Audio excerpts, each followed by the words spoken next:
হলদিয়া পুরসভার প্রাক্তন চেয়ারম্যান শ্যামল আদককে পুরসভায় ঢুকতে বাধা দিল বিজেপি নেতা কর্মীদের একাংশ। পুলিশ এলো, লাঠি চার্জ করলো এবং তারপরে ঢুকতে পারলেন শ্যামল আদক। ছবিটা দেখুন।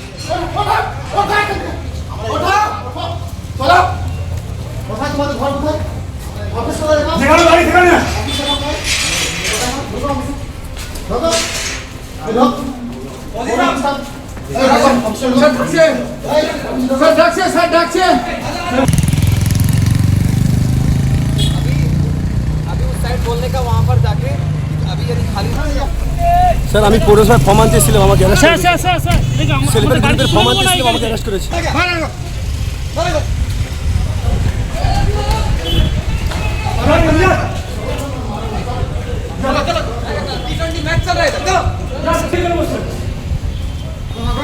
কথা বলবো আমাদের প্রতিনিধি বিটন চক্রবর্তী রয়েছেন টেলিফোন লাইনে। বিটন, ঠিক কি ঘটনা ঘটেছে?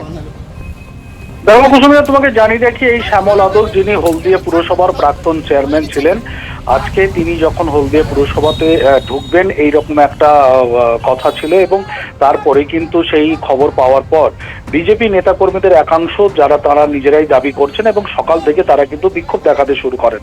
তাদের যেটা বক্তব্য ছিল যে শ্যামল আদক কে তারা চেয়ারম্যান হিসেবে চান না, অন্য কোনো স্বচ্ছ ভাবমূর্তির মানুষকে চেয়ারম্যান করতে হবে। যদিও তোমাকে বলে রাখি যে শ্যামল আদক যে চেয়ারম্যান হবেন এই যে সংক্রান্ত না সরকারি কোনো রকম ভাবে নির্দেশিকা নাকি দলীয় তরফ থেকে কোনো নির্দেশিকা কিছুই কিন্তু এখনো আসেনি।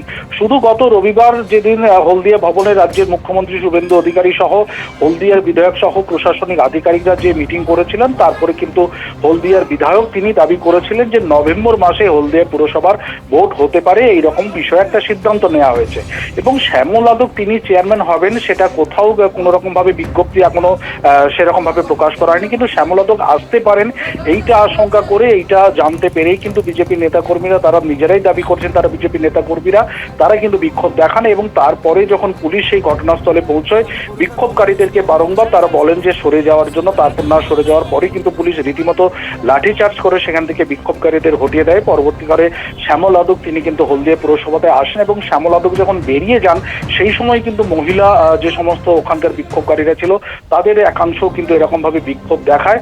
যদিও এই বিষয়ে শ্যামল আদক তিনি কিন্তু কোনো মন্তব্য করতে চাননি। একেবারে বিটন, তুমি আমাদের সঙ্গে থাকো। ছবি আমরা দেখতে পাচ্ছি, হলদিয়া পুরসভায় প্রাক্তন চেয়ারম্যান যখন ঢোকার চেষ্টা করেন সেই সময় তাকে বাধা দেন বিজেপির নেতা কর্মীরা এবং পুলিশ লাঠিচার্জ করে। সেই মুহূর্তের ছবিটা একবার দেখুন।